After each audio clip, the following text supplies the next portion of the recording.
Hello and welcome to our next instalment in our series on screenwriting with Karel Segers. Hello Karel. Hello Phil. Now for this one we've talked about characters, screenplays, structure.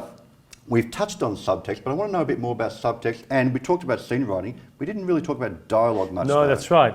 And it's almost a subject that I wanted to avoid because everybody pays so much attention to it anyway. You know, that's all writers want to write is dialogue. Admitted, it helps when you write your first draft to just write the whole story most of it in dialogue, and then later externalize it. Because if you write everything in dialogue, what you're writing is TV drama. It's like daytime drama. It's not always very interesting. It's on the nose. And our interaction in everyday real life... I know what you mean, but just explain for people out there on the nose. On the nose means that characters are exactly saying what they mean, and it's boring. In real life, that doesn't happen, you know?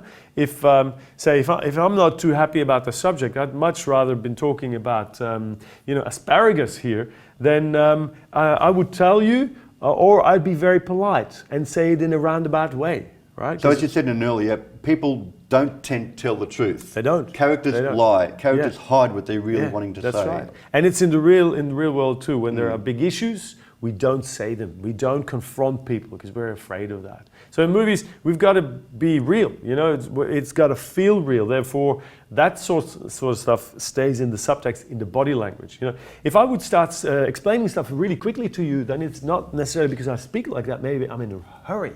Maybe you're trying to get all the exposition out of the way. Maybe I have an appointment where I need to go. That's a subtext, but the audience needs to know about that, and the reader needs to know about that. So subtext is what the scene is really about. And I think someone said at some point, if the scene is about what the scene is about, you're in deep shit. Yeah. Which means that if there's only one layer to it, right? So you can have characters talk about something, but if that's it, then that's not And a any movie. good actor, given a script like this, the first thing they look for is, what's the subtext? What am I really trying to do here? And what am I doing? While we have this conversation, what am I doing? You know, what is the action that I have to give, you know, to be busy? One of the best examples of this for me was like the Robert Redford film, Ordinary People, and the scene where Mary Tyler Moore is making breakfast. Yeah. And she's just making breakfast. And there is a tension, enormous tension under this scene. The action, physical action is pretty mundane. And the dialogue is pretty mundane. Well, I'd say the action is not mundane. The dialogue is mundane. If you would read the dialogue, that's just a breakfast scene. But you look at how this mother interacts with her family, there's something really wrong about that. So we know. And she's trying to hide it and failing. That's right. That's it. So subtext is what we see. What is there? A Sydney screenwriter wrote a short film a few years ago, and she did this experiment. She sent around the dialogue of her script, just the dialogue. She says, guess what it is about? Nobody guessed it because she had done her job properly. The dialogue was about, you know, again, some morning scene, very mundane, but the subtext in the description was really interesting. It was about a suspected terrorist. But it was not in the dialogue. In fact, if you get a scene like that, you could play it many different ways, and the subtext can still be valid. Yeah. The dialogue is not that important, it's how you play it. Yeah. One question here though, going back to your first point, yes, a lot of screenwriters overdo the dialogue, too much words. And there's a good rule that we don't write too much dialogue. However, there are exceptions. Kevin Smith, Quentin Tarantino, Aaron Sorkin, great dialogue writers. How do they get away with writing such big verbal dialogue scenes? You've got to do what you're good at, you know, and if you're good at writing dialogue, then use it. Aaron Sorkin, he got his skill from listening to hundreds and hundreds of plays when he was a kid.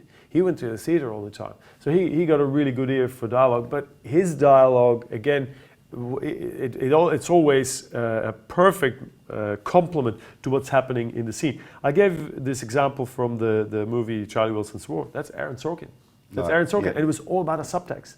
The dialogue was about, he flipped it. He did the opposite. It was fantastic. So the dialogue was the exposition. The dialogue was what we needed to know, but the subtext made it more interesting. The subtext was the drama, and the dialogue was the explanation. And in fact, that's a good lesson to how to get across exposition, which you've got to tell the audience, but you've got to do it as gracefully as possible. put some kind of conflict, put something else in there that you get the information out, Yeah. but there's always something else that's keeping it interesting. Always keep it multi-layered. And I said two things. You have the dialogue, and then you have the subtext or the character behavior, the body language in contradiction with that.